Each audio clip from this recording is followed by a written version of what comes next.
Olá, tudo bem com você? Capítulo 23 de Lucas, com certeza, é o mais dramático registrado pelo evangelista. Aqui traz o relato da morte, da tortura, da prisão de Jesus.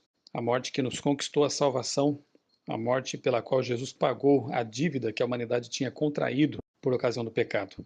Eu vou destacar alguns pontos principais aqui deste capítulo, começando pelo verso 2.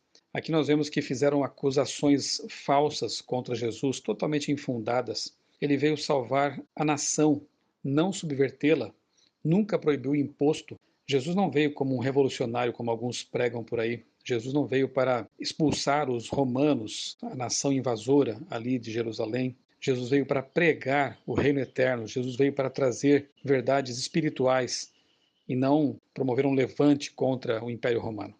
Jesus não era um agitador, como alguns aqui o acusam. No verso 7, quando confrontados com a verdade, muitos procuram evitá-la. Foi o que fez Pilatos. Ainda hoje, muitas pessoas só se interessam pelos milagres que Jesus pode realizar, como fez Herodes. Quando soube que Jesus estava ali, enviado por Pilatos, ele esperava que Jesus operasse algum milagre para entretê-lo, e Jesus, obviamente, não fez isso. No verso 19, encontramos que Barrabás era o verdadeiro criminoso, o verdadeiro revolucionário, o verdadeiro criador de contendas, de sedições, mas foi solto por causa de Jesus.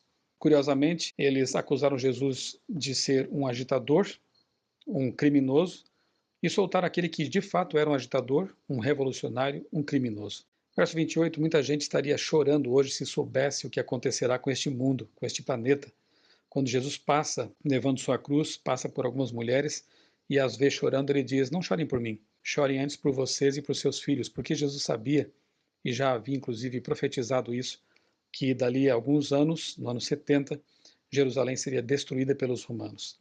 Verso 26, com Jesus à frente, podemos carregar a nossa cruz, exatamente como aconteceu com Simão, o sireneu, que estava ali em Jerusalém e foi convocado pelos soldados, foi obrigado pelos soldados a carregar a cruz de Cristo, e Jesus ia à frente dele.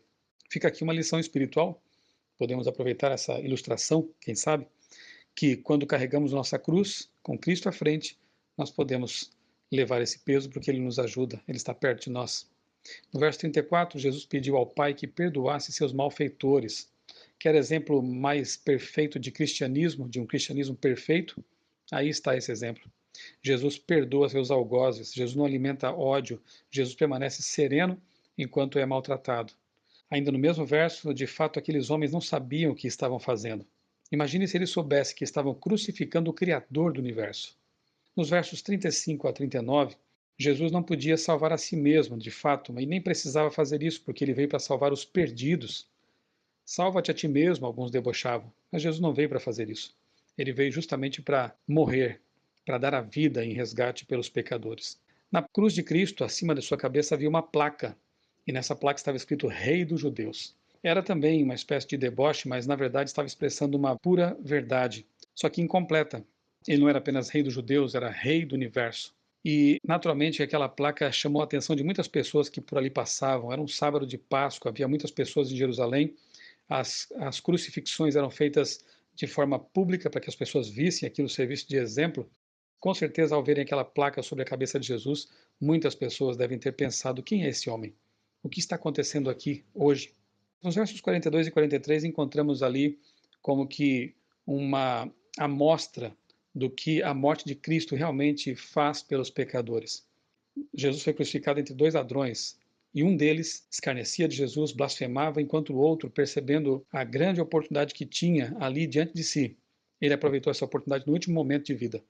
E ele então pede a Jesus algo muito especial. Senhor Jesus, lembra-te de mim quando vieres no teu reino. Note que o ladrão sabia, de alguma forma, que a ressurreição será por ocasião da volta de Jesus. O ladrão não pede para ir para o céu naquele momento, ele diz: lembra-te de mim quando vieres no teu reino. E no verso 43 encontramos a resposta de Jesus: em verdade te digo que hoje estarás comigo no paraíso. Parece que há uma contradição aqui, não? O ladrão pede que Jesus se lembre dele quando vier no reino, e a resposta de Jesus parece que diz que o ladrão iria para o reino justamente naquele momento em que morresse. Na verdade, aqui cabe uma explicação com respeito à língua original com que foi escrito o Novo Testamento, o grego. Lá em João capítulo 20, verso 17, nós vemos que Jesus não subiu para o céu, não foi para o paraíso, 3 dias depois. porque ele diz a Maria: não me detenhas, porque ainda não subi para o meu Pai. Como Jesus poderia ter dito a Maria que ainda não subiu para o Pai e dizer para o ladrão que naquele momento, naquele dia da morte, ele estaria com ele no paraíso? Na verdade, o texto deveria ser mais bem traduzido da seguinte maneira: Jesus lhe respondeu: em verdade te digo hoje, estarás comigo no paraíso. Era uma forma muito comum de se dizer algumas coisas para enfatizá-las, como por exemplo acontece em Marcos 16, verso 6, e mesmo no Antigo Testamento, em Deuteronômio 30, versos 16 e 18, dizer: hoje te digo algo importante. Isso vai ser dessa forma. Então Jesus está dizendo ao ladrão que se converteu, que se arrependeu, naquele momento ele está prometendo: você estará comigo no paraíso, quando eu vier no meu reino. Lembre-se de que no grego não há vírgulas. Essa pontuação é própria da nossa língua e de outras línguas semelhantes. Então, essa vírgula poderia ser colocada antes ou depois do hoje. Em várias traduções acabou sendo colocada antes do hoje. Em verdade te digo, hoje estarás comigo no paraíso. Mas o que Jesus disse não foi isso. Em verdade te digo, hoje você estará comigo no paraíso. Que bom que nós temos esse relato de Lucas, porque nunca saberíamos realmente o que aconteceu com aquele ladrão, não fosse esse registro inspirado. Aliás, saberemos muita coisa, teremos muitas surpresas quando chegarmos ao céu, porque com certeza muitas pessoas aproveitarão os seus últimos momentos de vida, quem sabe, para se reconciliar com Deus, e fica aqui a promessa de que enquanto há vida, há esperança. No verso 45 encontramos aquele relato de que o véu do santuário se rasgou, para que entendamos que está aberto o acesso ao santuário celestial por meio de Cristo. Verso 47, sensibilidade espiritual despertada, quando o soldado diz: certamente este homem era justo. Além de bom e justo, José amava Jesus e era corajoso. Verso 50, note que o fariseu José de Arimateia, ele esperava o reino de Deus, como diz o verso 51. Mas ele não só esperava o reino de Deus, ele agia enquanto esperava. Ele foi pedir o corpo de Cristo para ser sepultado em sua própria sepultura, escavada numa pedra, numa rocha. Ele teve coragem, ele se expôs por Jesus. Assim devem ser os cristãos. Enquanto aguardam o reino de Deus, agem em favor de Cristo e dos semelhantes. Outra coisa importante, ao José de Arimateia pedir o corpo e sepultá-lo numa tumba conhecida, isso fez com que a ressurreição de Cristo pudesse ser também atestada. Todos sabiam onde Jesus tinha sido sepultado. O seu corpo não foi roubado, o seu corpo não foi levado para algum local distante depois da história inventada. Todos sabiam onde Jesus estava. A guarda romana estava ali diante do túmulo, guardando o corpo de Jesus. Portanto, o que nós vamos ler mais adiante aqui também em Lucas, fica evidenciado realmente que Jesus saiu da sepultura, Jesus deixou a sepultura e voltou à vida. Verso 54, sexta-feira é o dia da preparação, a fim de que tudo contribua para um sábado tranquilo como o Criador dele. Note que Lucas mais uma vez volta a falar do sábado agora aqui.